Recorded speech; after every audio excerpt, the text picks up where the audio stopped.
Direct News TV. March 7, 2024. Mexico withdraws diplomats from its embassy in Ecuador after raid. Mexico has withdrawn personnel from its embassy in Ecuador following the unprecedented storming of the building by security forces, Mexico's Foreign Minister Alicia Bárcena said.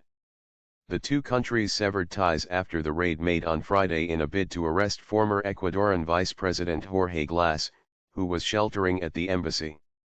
Mexican President Andrés Manuel López Obrador called the arrest an authoritarian act and a violation of international law and Mexican sovereignty.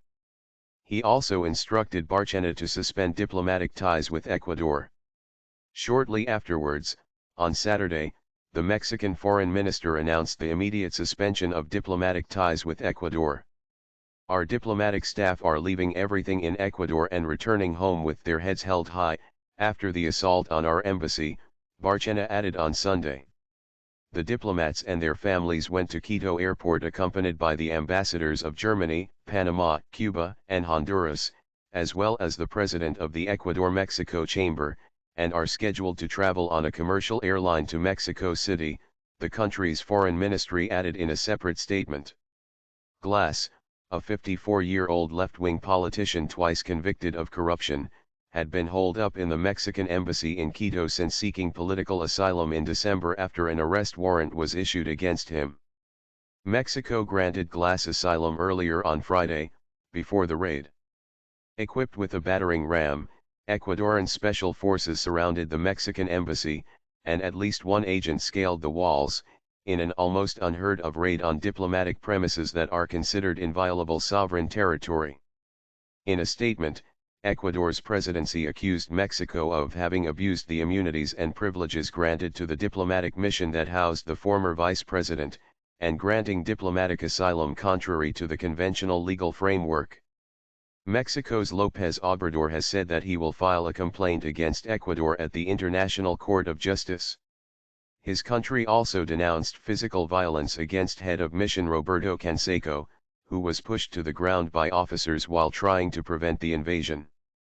How is it possible? It can't be. This is crazy, a shaken Canseco told local television after the raid. On Saturday, the Mexican embassy remained surrounded by police and the country's flag was taken down. International condemnation. Sonia Vera, the international lawyer for Glass, told Reuters by telephone that his team was requesting help from the Inter-American Commission on Human Rights and the Inter-American Court of Human Rights, as well as assistance from the United Nations Security Council and General Assembly. UN Secretary-General Antonio Guterres was alarmed by the raid, while Spain and the European Union both issued stinging statements condemning it as a violation of the Vienna Convention. The 1961 Convention, a treaty governing international relations, states that a country cannot intrude upon an embassy on its territory. Protecting the integrity of diplomatic missions and their personnel is essential to preserve stability and international order, promoting cooperation and trust between nations, the EU said. Governments across Latin America have also rallied around Mexico after the incident. Argentina, Bolivia, Brazil, Chile, Colombia, Cuba, Peru, Uruguay, and Venezuela sharply rebuked Ecuador on Saturday within hours of Glass's seizure, with Nicaragua joining Mexico in severing diplomatic ties with Quito. The United States also said it condemns any violation of the Vienna Convention protecting diplomatic missions and encouraged the two countries to resolve their differences in accord with international norms. Daniel Noboa became Ecuador's president last year, and in January, he declared the country to be in an internal armed conflict against drug trafficking gangs. Will Freeman, a fellow for Latin American Studies at the Council on Foreign Relations, told the Associated Press that the decision to send police to Mexico's embassy raises concerns over the steps Noboa is willing to take to get re-elected. His tenure ends in 2025, as he was only elected to finish the term of former President Guillermo Lasso. I really hope Noboa is not turning more in a Bukele direction, Freeman said, referring to El Salvador President Nayib Bukele, whose tough-on-crime policies have been heavily criticized by human rights organizations. That's to say, less respectful of rule of law in order to get a boost to his popularity ahead of the elections.